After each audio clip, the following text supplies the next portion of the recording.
there's a curious relationship between the moon and Saturn, and it has to do with what you might call higher dimensional physics and electromagnetic fields. But the moon is to the Earth what Saturn is to the sun. And what's interesting about this is that they're both kind of binding mechanisms, which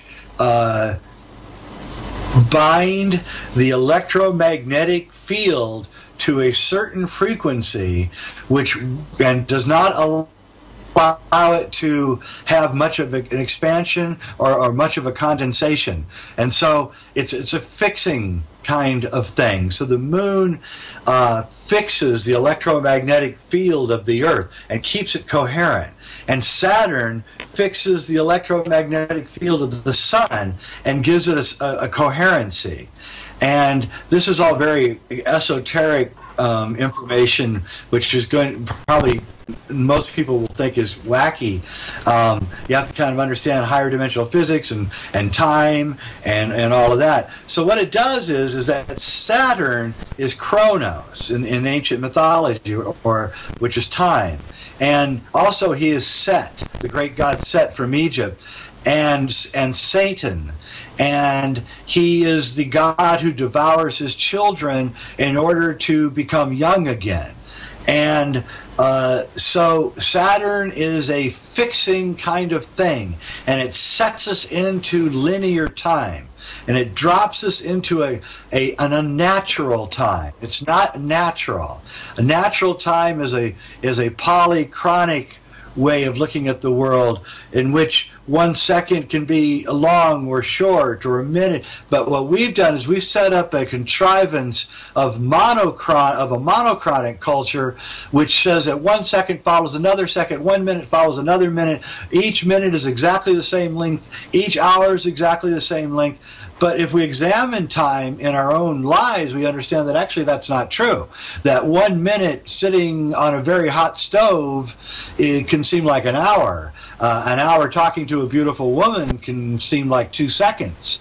So time is relative, but because of civilization and the setting of time, through civilization, we have begun to believe that the contrivance of time, sequential time, which is really just being used so that we show up at the same time at work and go to the airplane at the same time and talk on Skype at the same time, we now believe that this is what time is. And in that, we are trapped. And we're trapped in a monochronic culture, and since we've allowed ourselves to be trapped in a monochronic culture where time has a beginning, a middle, and an end, which is just BS, it's not true, but we've allowed ourselves to believe it, we now have inordinate fear of death, because that's the end, we think, and we have created an apocalypse that's down the line from right now, somewhere in the future. We are going to kill ourselves because the false belief in monochronic culture, our monochronic culture has given us the false belief that we have a beginning and a middle and an end, and in that we have become enslaved.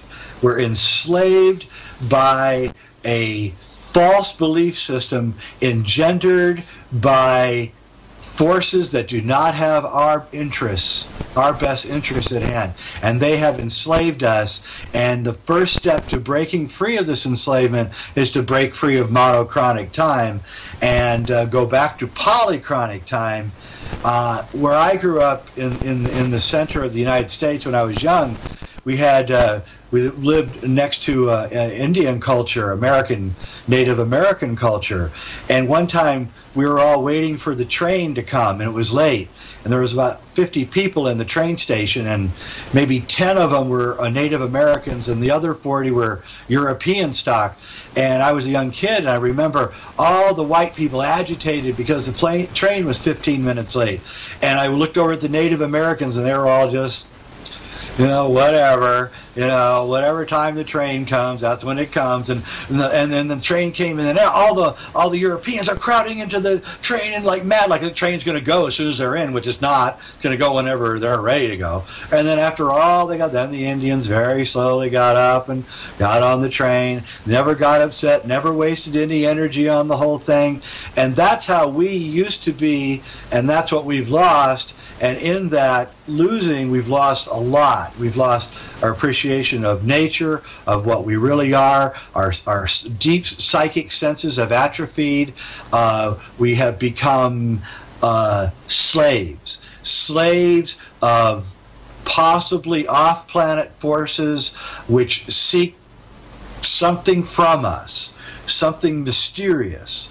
And I think it has to do with Saturn portrayed as the Grim Reaper. And that's one of his portrayals with the scythe, which is shaped like a 7, and he's reaping the souls. And I think that the ancient Gnostics, who were the second biggest religion on earth, they said that we were being ruled by a group of alien beings called archons, and they had a relationship with Saturn. And they said that they were harvesting our souls. I know this all sounds kind of crazy, but if you read the Nag Hammadi and the Pistis Sophia text, you'll see that the ancients firmly believed that an off-planet force was enslaving the human race. Now this sounds like I've gone way askew of Stanley Kubrick, but actually I haven't, because if you go back to 2001 and you understand Gnosticism, you can see that 2001 is the single greatest Gnostic work of art of the last 1,000 years. And it is somewhat based on Arthur C. Clarke's book, Childhood's End, which is arguably the greatest science fiction novel ever written, and that is also a Gnostic masterpiece. So we begin to see that inside of Kubrick's head was a deep-seated interest in the dualism of Gnosticism, and this idea that there's a demiurge or an evil off-planet war entity that is enslaving the human race. And I have come to believe that this is true. Even though I started out as a skeptic and didn't even believe in anything off-planet, now I've come full circle and I've come to believe that the Earth is actually being invaded by off-planet entities, almost a parasitical entity, not a living thing that looks like us. It's more like Colin Wilson's idea of a mind parasite, and it's infecting us and it's contagious.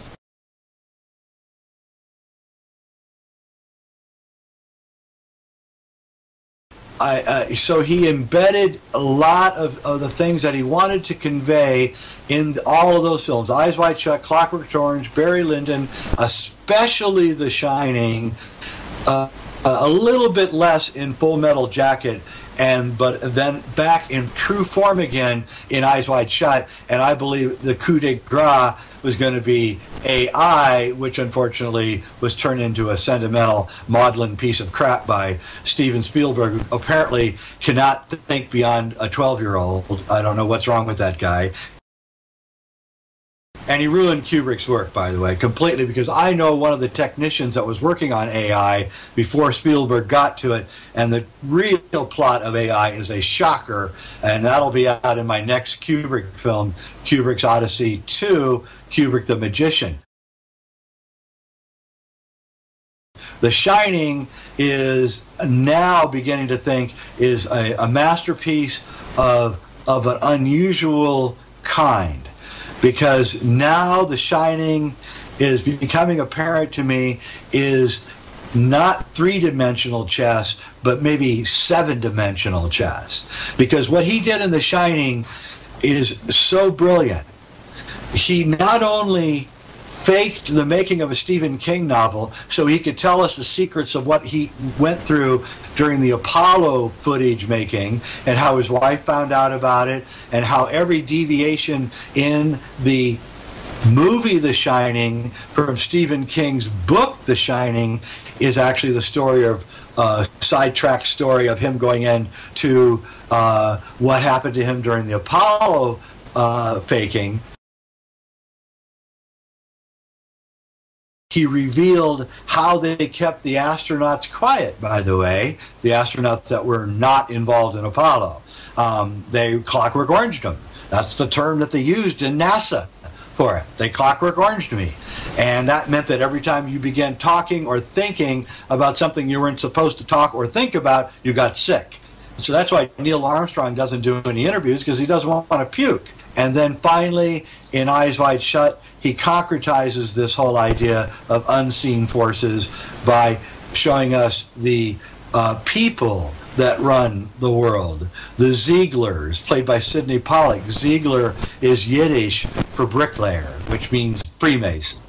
So we see this idea in Stanley that unseen forces are ruling us, and they're penetrating into us, and they're getting us to be what we don't want it to be, and we're not allowed in to this thing at all, and even he is not allowed into it, not even Stanley. He's just a worker, a highly paid worker, but in the end he was just a house doctor like Tom Cruise is in Eyes Wide Shut. He's just the caretaker like Jack Nicholson is in The Shining. And I really don't know if they're going to let me live long enough to get it out. We'll see.